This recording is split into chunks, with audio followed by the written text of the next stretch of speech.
Comment on fait pour manger un éléphant? Allô, nous sommes à la 66e petite capsule sur mon défi de 60 et... pas 60, 90 vidéos en 90 jours. Alors aujourd'hui, je pose la question, comment on fait pour manger un éléphant? Dans le fond, comment on décortique ses objectifs en petits morceaux. Il y a différentes techniques avec différents noms. La technique du fromage suisse, la technique du salami en petites tranches et la fameuse question qu'on pose souvent, comment est-ce qu'on fait pour manger un éléphant une bouchée à la fois? Tout est conséquent à déterminer un objectif pour une année et de le scinder, le couper en petites sections, des petits objectifs à plus court terme.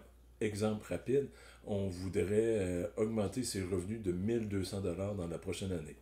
Exemple, pour certains, très facile à atteindre, pour d'autres, un peu plus difficile, peu importe, c'est simplement un exemple.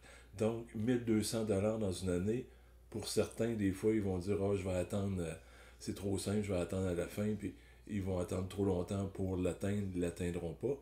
Pour d'autres, ils vont tout de suite bloquer en disant « C'est trop difficile, je fais rien comme effort ». Et d'autres, ben, ils vont se faire justement un itinéraire échelonné des objectifs. Donc, 1200 sur une année, on s'entend que ça fait 100$ par mois. Donc, je veux augmenter mes revenus en moyenne de 100$ par mois. Si je veux 100$ par mois, ben, ça équivaut à 25$ par semaine, à peu près. On sait que c'est 4,33 semaines dans un mois, mais juste pour mettre ça dans le très simple. Donc, à 25$. Maintenant, comment je peux augmenter mon revenu? Et c'est sûr que moi, j'aime bien dire qu'il y a le revenu en haut, il y a les dépenses et il y a le revenu net en bas. Donc, j'aime mieux parler du revenu net. Si je veux augmenter de 25$ mon revenu net dans la semaine, j'ai trois possibilités rapides.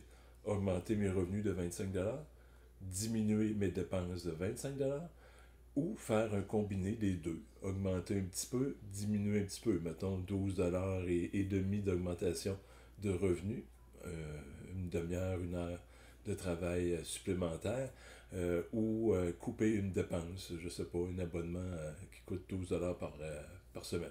Exemple. Donc, on va atteindre notre 25 par semaine. 4 fois, ça va faire notre 100$ dans le mois. 12 fois, ça va donner notre 1200 dans l'année. Donc, c'est simplement là, pour te donner un petit exemple, et ça peut être d'autres chiffres, d'autres objectifs dans d'autres domaines de ta vie.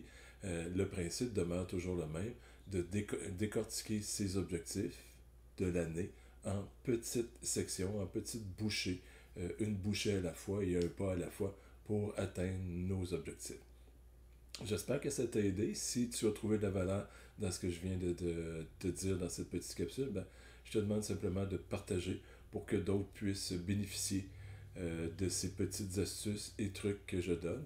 Il en reste à peu près là, 24, 23, 24, et il y en a 65 autres précédents. Si tu ne les as pas écoutés, ben, je t'invite à aller voir là, sur YouTube, ils sont tous là, ou dans différents réseaux sociaux que je partage. Sur ça, bien, je te souhaite une sucrée de belles journées.